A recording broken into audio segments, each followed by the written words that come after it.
Dan setelah keputusan MK kan kita lihat sekarang insya Allah Nasdem dan PKB bergabung ya. Pembicaraan masih dilakukan. Saya tidak tahu apakah mereka bertiga atau mereka berdua, terutama PDIP dan PKS akan bergabung atau tidak, saya tidak tahu. Itu kita serahkan ke Pak Prabowo. Siapapun presidennya nggak bisa mengubah itu kecuali undang-undangnya diubah. Ya. Jadi kalau Kementerian Negara itu sudah fix ya. Tapi Menko itu nggak diatur. Itu menurut Mas Derajat, gimana menempatkan Pak Jokowi setelah nggak jadi presiden ini, Mas? Jokowi pasti akan ditempatkan di tempat yang sangat terhormat oleh Pak Prabowo. Nah, saya nggak tahu apakah nanti posisinya apa atau apa, tapi saya rasa Pak Jokowi masih akan tetap berperan, bukan berperan dalam arti ngatur, enggak.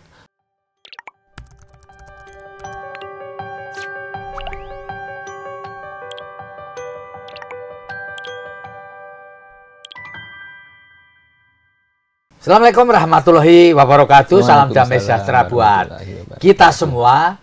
Saya Feby Mahendra Putra, Direktur Pemberitaan Tribun Network. Tribuners, pemilihan presiden 2024 telah usai setelah Komisi Pemilihan Umum menetapkan pasangan Prabowo dan Gibran Rakabuming sebagai Presiden Republik Indonesia 2024-2029. Dan tentu kita kepingin tahu bagaimana konfigurasi politik. Dan tentu saja yang paling heboh dan paling hangat dibahas adalah siapa-siapa dan bagaimana susunan kabinet ke depan.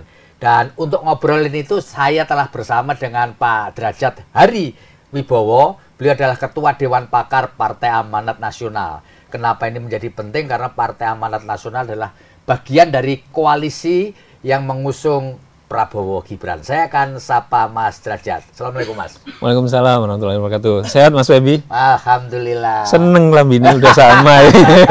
Kalau menang tuh enak sekali. Mas Derajat, sebagai seorang politisi dan seorang pakar ya, terutama dari Partai Amanat Nasional, bisa nggak diceritakan kepada penonton kita, kepada pembaca kita mengenai konfigurasi politik pasca Pilpres, Mas Derajat?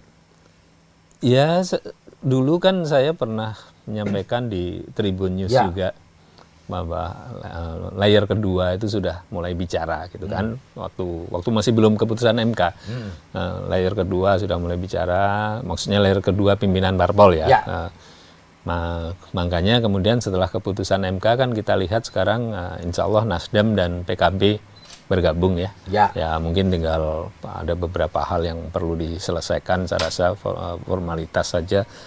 Tapi untuk ukuran pembicaraan antar parpol itu setelah keputusan dan kemudian Pak Prabowo berkunjung ke sana, itu sebenarnya udah termasuk amat sangat cepat itu.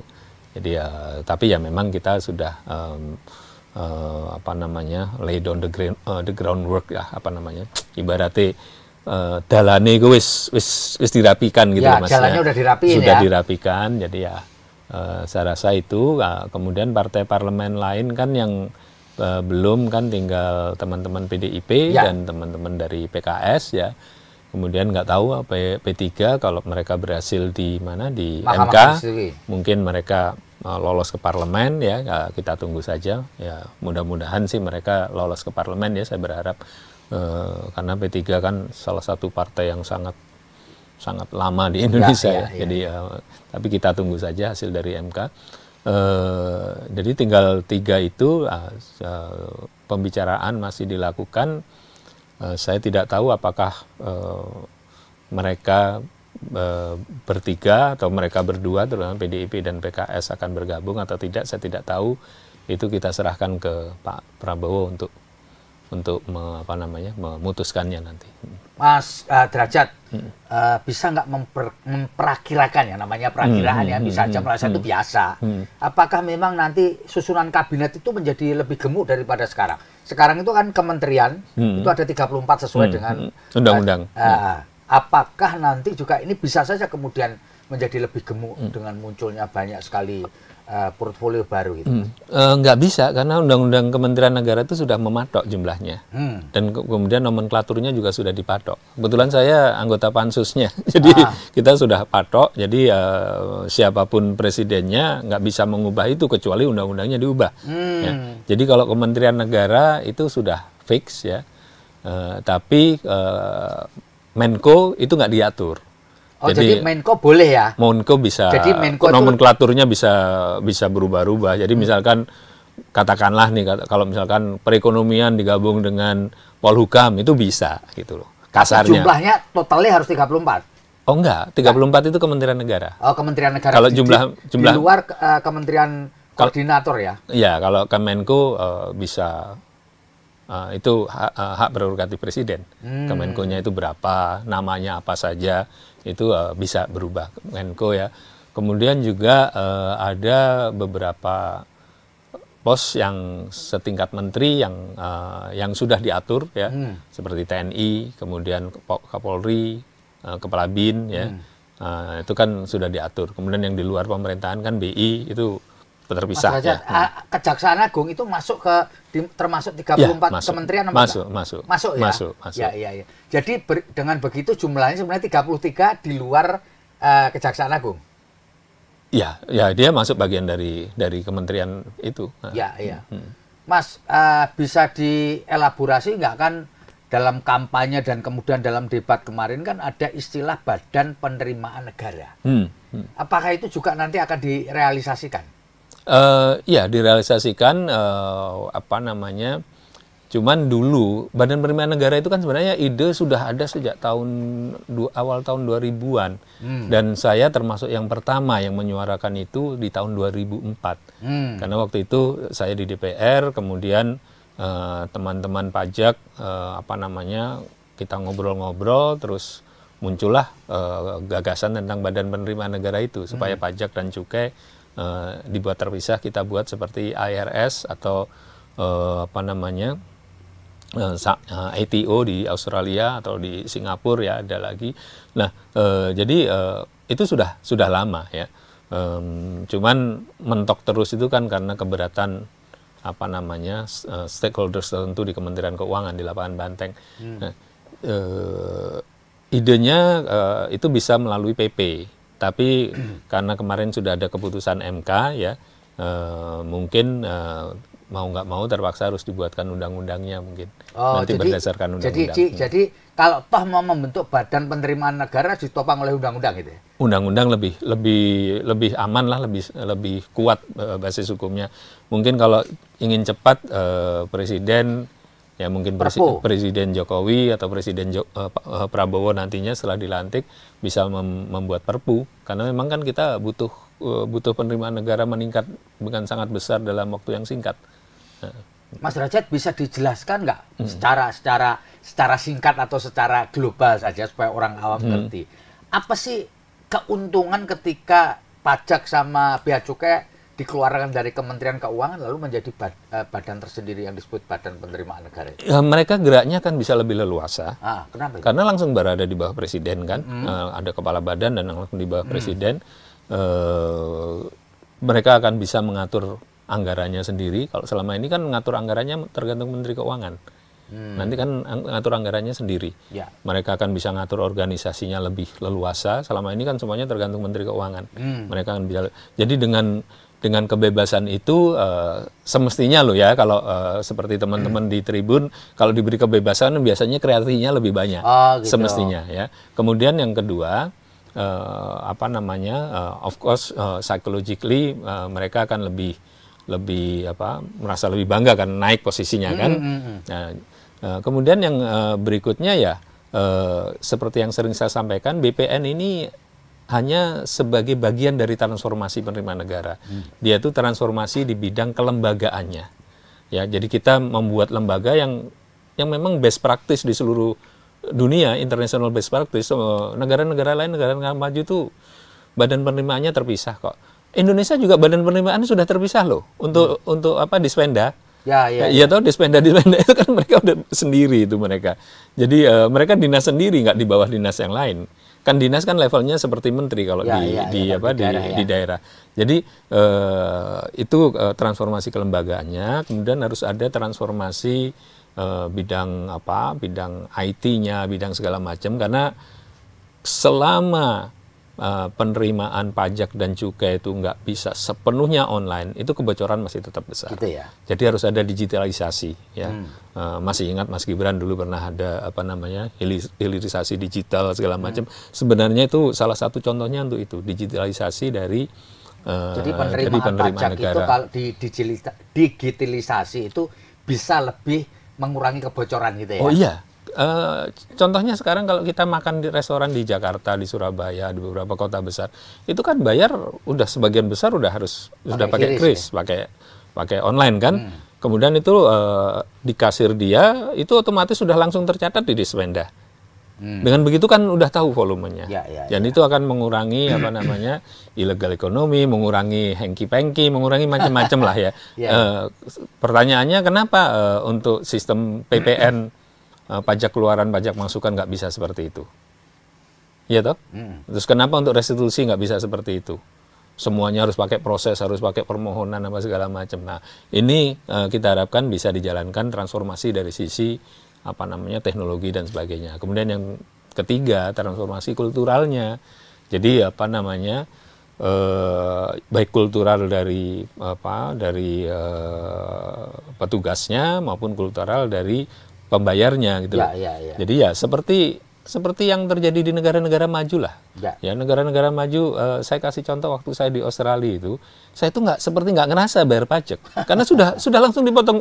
Yang saya tahu itu ketika saya ketika akhir tahun, saya itu dikirimin oleh kantor pajak tax return istilahnya. Itu pengembalian uang saya yang kelebihan bayar pajak. Jadi saya tahunya itu saya udah bayar pajak katakanlah sejumlah 10 misalkan. Itu setelah saya dikasih, kamu kelebihan kamu ada dua ini saya balikin. Negara, dan itu tahun 90-an loh, sudah seperti itu.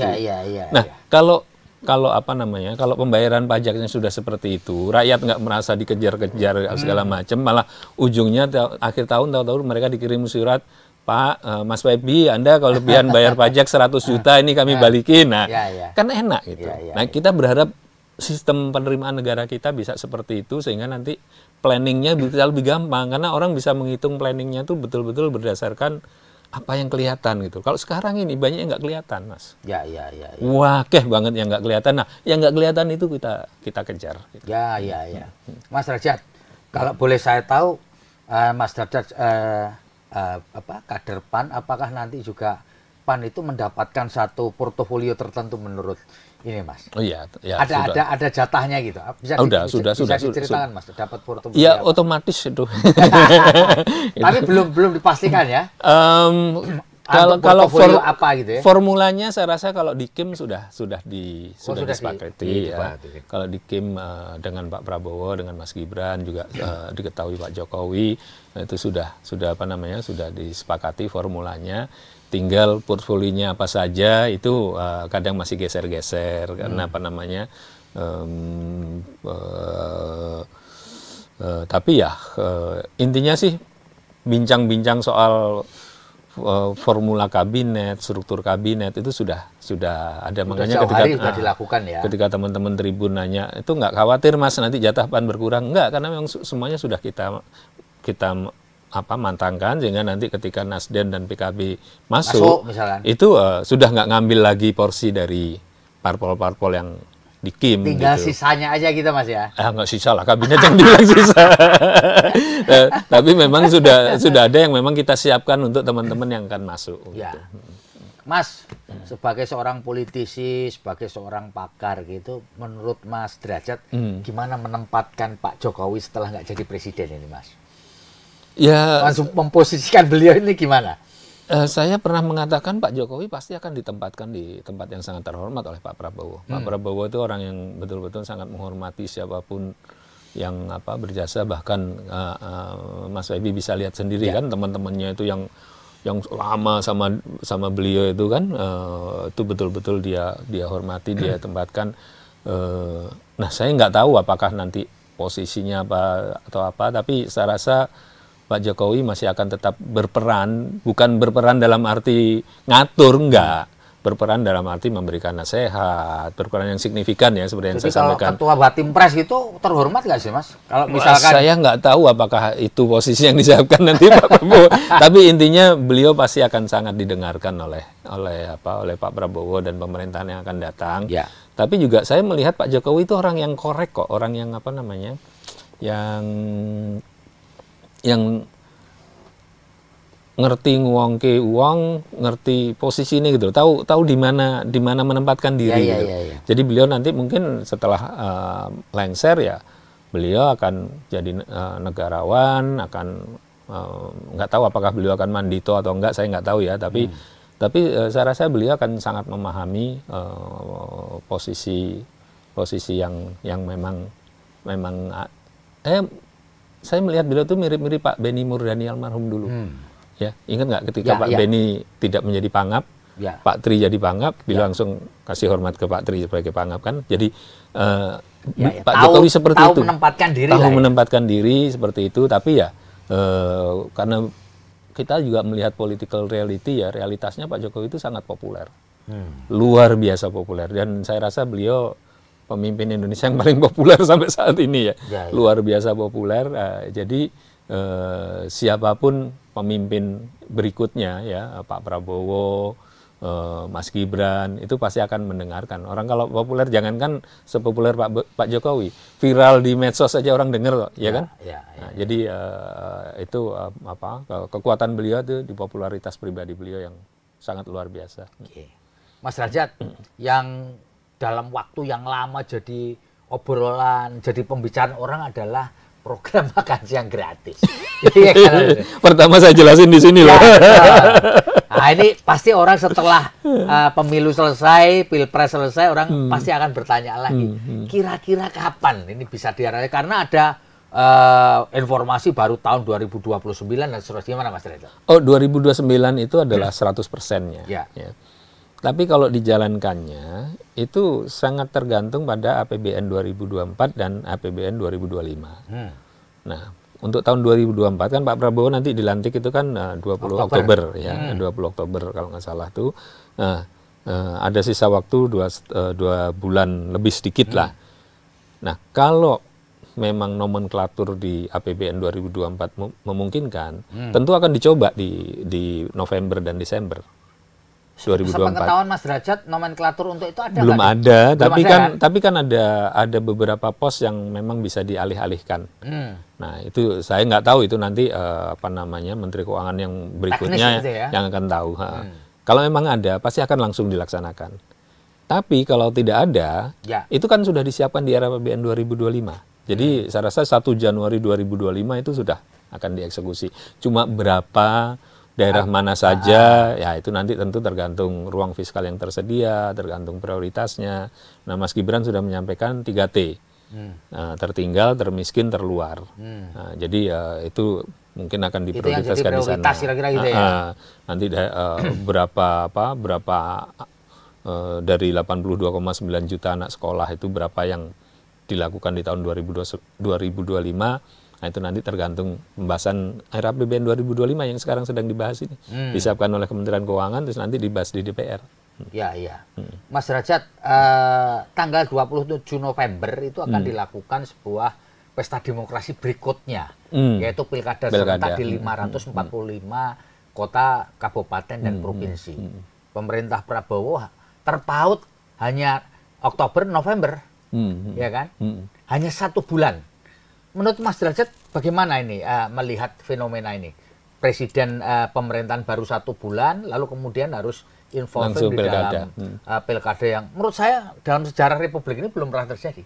Ya, karena kan baru dibuat pilkada serentaknya kan, dibuat. Tapi saya rasa kita akan baik-baik saja, saya rasa ya. Karena apa? Karena persiapan pilkadanya kan sudah dilakukan sekarang. Dan yang menyelenggarakan pilkada kan bukan pemerintah. Ya betul. KPU kan. Betul. Nah, jadi KPU sudah melakukan persiapan, kemudian kalau nggak salah Agustus itu malah sudah pendaftaran calon kan. Jadi prosesnya sudah berjalan, riak-riak di internal partai itu juga sudah berjalan dari sekarang. Ya. Nanti kan riak-riak itu kan akan apa namanya, akan ada cut off-nya itu di bulan Agustus. Saya lupa tanggal 27 atau tanggal berapa itu. Saat diumumkan oleh KPU siapa calonnya kan. Nah, kemudian proses kampanyenya nanti setelah itu akan mulai dilakukan. Jadi saya rasa yang dilakukan oleh pemerintah ya itu lebih menyiapkan supaya akuariumnya ini nggak kotor, nggak berantakan gitu. Jadi artinya nanti Panglima TNI yang akan datang, Kapolri yang akan datang itu menjaga supaya kondisi politik nasional dan politik daerah itu stabil. Termasuk Menteri Dalam Negeri dong, karena tentu termasuk Menteri Dalam Negeri. Ya, tentu Menteri Dalam Negeri ya. Jadi saya rasa sih dan biasanya sih penggantian Panglima TNI maupun Kapolri itu kan nggak langsung biasanya. Dan kalau kita lihat kan Mas Sigit dan ini kan Panglima TNI kan masih panjang masanya. Jadi biasanya sih nggak langsung. Jadi sistem sudah berjalan. Sudah pengalaman kemarin ya, Pileg sama Pilpres kemarin betul. ya. Sistemnya sudah berjalan, jadi ya rasanya sih akan baik-baik saja rasanya. Ya, Mas Derajat kalau sebagai seorang pakar, sebagai seorang politisi, Mas Derajat memandang apa yang tantangan yang paling krusial untuk pemerintahan ke depan ini? Kan ekonomi juga tidak lagi baik-baik saja kan, betul kan? Rupiah lagi dalam kondisi tidak baik, lalu kemudian harga BBM juga tidak dalam kondisi baik, ketersediaan pangan, ketahanan pangan, apalagi juga situasi cuaca dan bencana alam juga tidak baik-baik saja. Silakan Mas. Itu sudah kita sampaikan di visi misi Prabowo Gibran. Tantangan pertama itu perubahan iklim. Dan ini kita perlu mengedukasi masyarakat lebih banyak karena belum banyak yang sadar perubahan iklim itu real. Di depan kita real dan kita rasakan. Kita rasakan sekarang kan hujan nggak jelas, wongsone nggak jelas ya, musimnya nggak jelas, kemudian kadang gede banget, kadang panas banget, kemudian beberapa daerah terasa jauh lebih panas dari biasanya, dan itu pengaruhnya besar sekali ke tanaman, ke produksi pangan. Jadi ini tantangan yang terbesar, tapi kita nggak bisa jalankan sendiri, harus bagian dari dunia. Cuman kita punya beberapa kewajiban dan kewajiban itu harus kita lakukan. Misalkan pengurangan energi yang berbasis fosil, ya kan. Kemudian prinsip-prinsip kelestarian harus dijalankan lebih ketat lagi. Bisnis nggak bisa as usual, harus menjaga kelestarian, nggak bisa buang sampah sembarangan dan sebagainya. Sampah harus kita olah untuk kita ubah jadi energi dan sebagainya. Jadi itu tantangan yang bukan sesuatu yang seperti jedar-jedar gitu, tapi lambat, tapi lama-lama makin nyelekit ke badan kita. Nah itu harus kita address ya. Kemudian tantangan kedua tentu saja ekonomi. Ya, ekonomi dunia sedang mengalami bukan sedikit mungkin cukup ya turbulensi yang cukup serius ya. Kenaikan harga pangan, kenaikan harga energi. Kita juga melihat dolar menguat, yang membuat rupiah kita makin melemah, dan tentu itu membuat pembayaran utang lebih mahal, membuat macam-macam lah ya. Harga pangan juga akan lebih mahal ya. Jadi itu tantangan ekonomi, dan itu sangat serius. Karena apa? Karena program Prabowo Gibran ini ya, programnya Pak Prabowo itu program yang secara fiskal itu ekspansioner. Artinya dia butuh dana besar, lebih besar. Betul. Lebih besar dari ekspansioner ya. Iya, betul. Dan makanya kita menargetkan penerimaan negara, bukan pajak ya, penerimaan negara 23% dari PDB. Saya kasih gambarannya begini saja. Gimana itu? Sekarang ini PDB kita itu sekitar 20.872,4 kalau nggak salah ingat saya. Dolar ya? Enggak, rupiah. Triliun. 20.872,4 triliun ya. Kemudian penerimaan negara itu sekitar 2.770 sekian triliun. 13%. Nah, Kalau program Pak Prabowo akan dijalankan, kan kita butuh penerimaan negara bukan 13% dari PDB. Sekarang ini 13% dari PDB. 13% sekarang ya dari PDB. 13,3 tepatnya. Dari 13,3. Nek ngomong angka-angka memang senenganku ya. 13,3% dari PDB. Ya.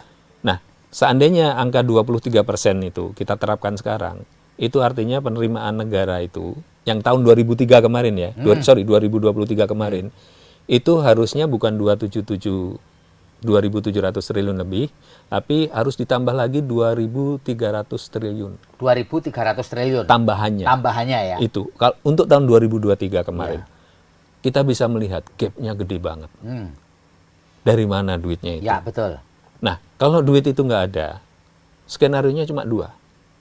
Utang. Skenario pertama nambah utang. Ya. Skenario kedua programnya nggak dijalankan maksimal. Di hold dulu ya. Iya. Nah, ini kan dua-duanya nggak mengenakan. Dan jangan lupa utang itu kita dibatasi. Defisit APBN dibatasi 3%. Ya. Debt rasio utang dibatasi 60%. Sekarang rasio utang kita posisinya 39,sekian%, hampir 40%. Kalau enggak, nanti 40 tembus. Kalau 40 tembus, itu merembet ke 50 cepat. Ya. Dan itu konsekuensinya pasar itu akan melihat, Indonesia ini kayaknya butuh duit banyak.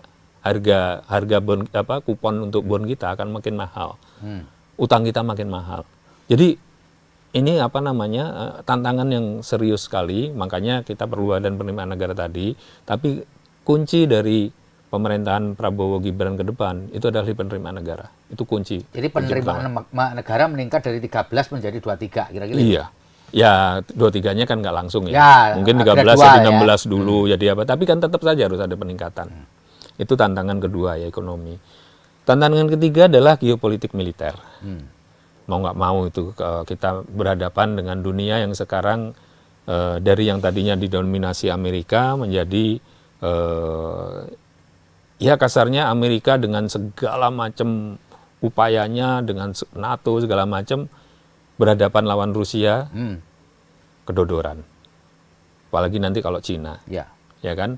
Dan Cina ada Taiwan, ada Laut Cina Selatan. Dan ini Cina juga presidensi kemarin sudah memberikan warning. Amerika kita kerjasama, tapi kalau Anda mau berantem kita siap. Kasarnya kan gitu. Ini Arab eker-ekeran, Arab konconan kan gitu kan. Nah, situasi yang seperti ini itu membuat posisi negara seperti Indonesia itu dilematis.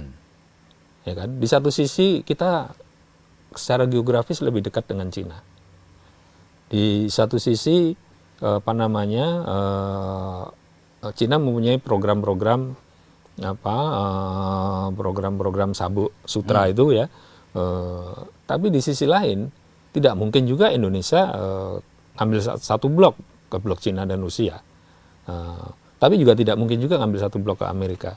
Dan menjaga tetap di tengah-tengah non-blok, politik bebas aktif, itu semakin sulit di dalam situasi seperti itu.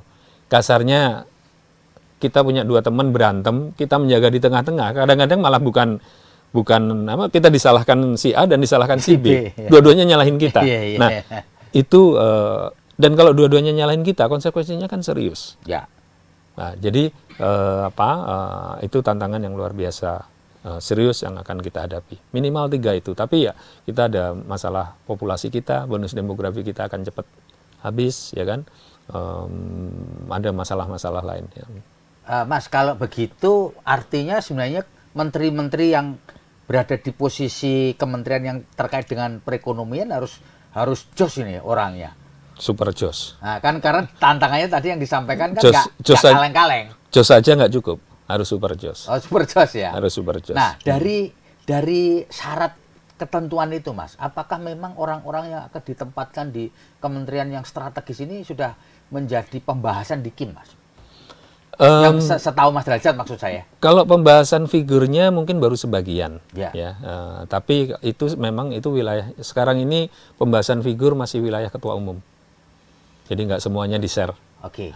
Kalau menurut Mas Derajat sendiri, bagusnya apakah itu semua diserahkan atau dipercayakan kepada para profesional atau partai ikut campur di proses ini? Nah, ini dia. Saya senang pertanyaan ini. Gini, ada satu mispersepsi, saya nggak tahu dikembangkan oleh siapa. Itu dikotomi politisi lawan profesional. Ya. Ini dikotomi yang nggak sehat. Gitu ya. Karena apa? Karena di parpol itu banyak orang profesional. Dokter profesional, ekonom profesional, lawyer profesional, pengusaha profesional, banyak. Dan di profesional banyak yang main politik, dan kalau main politik malah lebih jorok dari politisi, gitu loh. Ya. malah lebih jorok dari politisi. Jadi saya rasa sudah saatnya kita menghapuskan dikotomi itu, ya. Kita lihat orang itu berdasarkan track record dia saja, dan berdasarkan kapasitas tentu, berdasarkan kepalanya, otaknya, hatinya, maksudnya integritas dia, ya. Dan kemudian juga kerjanya, track record dia.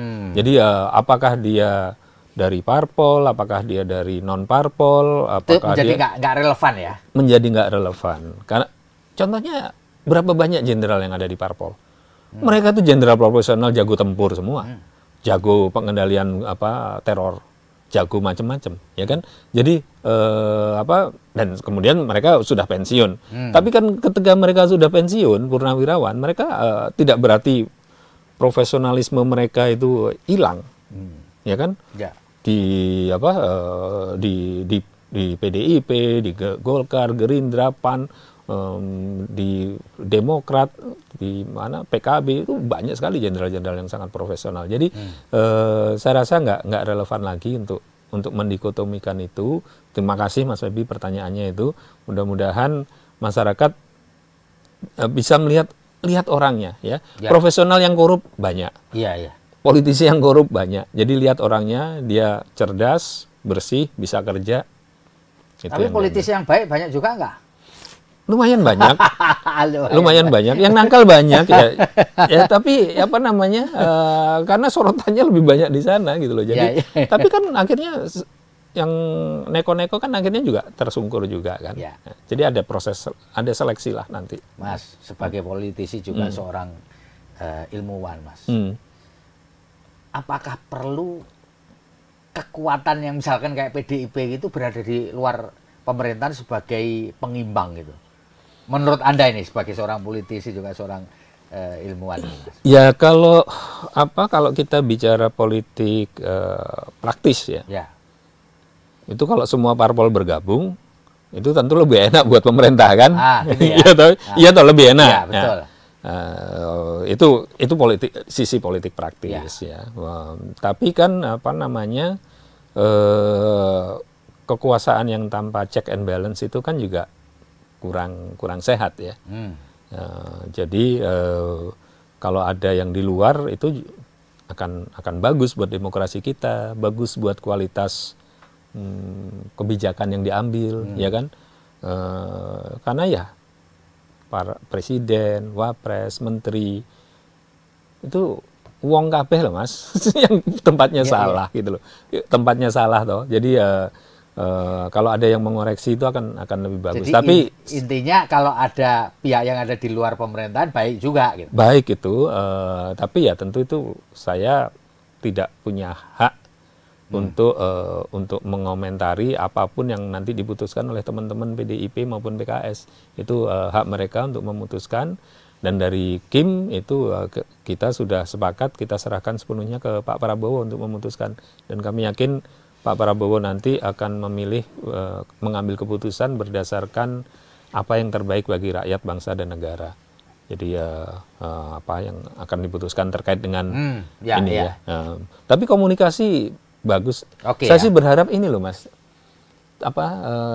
bisa kita berdebat dengan keras secara sangat substantif di parlemen dalam posisi pemerintah dan non pemerintah misalkan ya.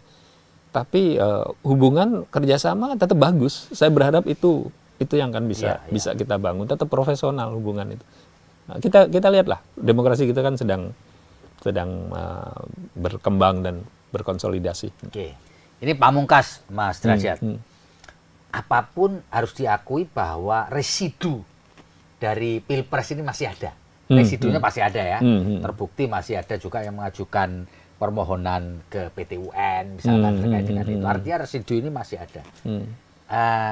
Bisakah Mas Derajat menyampaikan sesuatu sebagai closing statement terkait dengan masih adanya residu, dan ini kan sebenarnya so must go on, betul nggak ya? Silakan Pak. Ya saya rasa sih di Pilpres rakyat sudah berbicara ya. Ya. Dan suara rakyat yang diberikan itu kan juga sangat besar. Jadi saya rasa pertandingan sudah selesai. Ya. Seperti Indonesia lawan Uzbek kemarin. Apapun protesnya, pertandingan sudah selesai. Kita menerima hasil itu. Kemudian ya setelah itu kita berbuat yang terbaik untuk agenda berikutnya dan untuk bangsa dan negara gitu. Karena agenda berikutnya kan seperti tadi, tantangannya masih banyak. Jadi saya rasa sudah saatnya kita untuk move on, menyiapkan agenda politik berikutnya, pilkada. Ya. Kemudian menyiapkan transisi, dan lalu ya sudah itu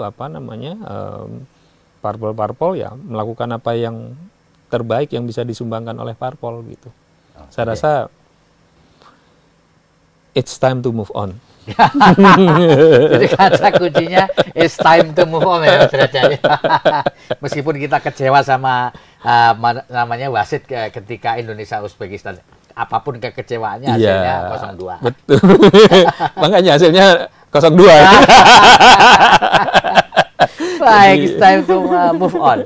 Demikian Tribuners ngobrol kita dengan Mas Derajat Hariwibowo, Ketua Dewan Pakar Partai Amanat Nasional. Terima kasih banyak Mas. Matur nuwun Mas Wabi, matur nuwun. Pada kesempatan kali ini, moga-moga it's time to move on ini menjadi kenyataan. Saya Febi Mahendra Putra pamit undur diri. Assalamualaikum warahmatullahi wabarakatuh. Waalaikumsalam warahmatullahi wabarakatuh. Salam damai sejahtera buat kita semua, dan jangan lupa tetaplah bahagia. Download Tribun X sekarang, menghadirkan lokal menjadi Indonesia.